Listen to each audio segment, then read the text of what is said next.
Pakistan peoples party ज़िला खैरपुर के general secretary एजाज़ खोड़ो मथा इल्ज़ाम लगाइन त एजाज़ खोड़े नौकरियूं खपायूं आहिनि। एजाज़ खोड़े नौकरियूं विकिरो कयूं आहिनि ऐं उहो इल्ज़ाम केरु पियो हणे? तालके गंबट जो सदर लियाकत शाह चवे थो त 2007 में जेके नौकरियूं मिलियूं उहे हुन ईमानदारीअ सां तक़सीम कयूं, हुन दयानतदारीअ सां तक़सीम कयूं, पर जेके हाणे 2024 में नौकरियूं मिलियूं आहिनि उन में उन्हनि खे नज़रअंदाज कयो वियो ऐं जनरल सेक्रेटरी ज़िला खैरपुर एजाज़ खोड़े मथां इल्ज़ाम लॻाया आहिनि त हुन नौकरियूं विकियूं आहिनि। मुंहिंजो हिकिड़ो सुवालु आहे लियाकत शाह साहिब खां ऐं तालके जे मिड़नी सुदूर साहिबान खां त उन्हनि खे जेके नौकरियूं मिलियूं क़ाइमत शाह जे दौर में या उन खां पोइ उहे ॿुधाए सघनि था त उन्हनि कहिड़नि वर्करनि खे ॾिनियूं सवाइ पंहिंजे घर भातियुनि जे।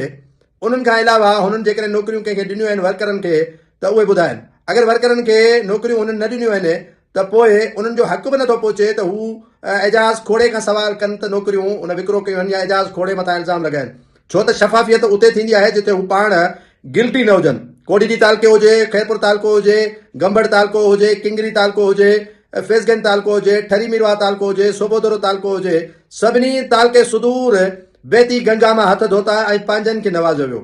सोट मासात ॿाहिरि पुट भाटिया सभई नौकरियूं पंहिंजनि घर जे फैमिली मेंबरनि खे उन्हनि विरायूं। जेकॾहिं चवंदा त मां सबूतनि सां इहे शयूं रखण लाइ तयारु आहियां त तव्हां नौकरियूं कंहिंखे ॾिनियूं ऐं नौकरियूं तव्हां अक़रबा परवरी कई वर्करनि खे ॾियण जे बजाए। हाणे तव्हांजो सवाल ठहे बि नथो त तव्हां सवाल कयो मौजूदा क़यादत खां, छो त तव्हां पाण गिल्टी आहियो, तव्हां पाण नौकरियुनि में हेराफेरी करे चुका आहियो।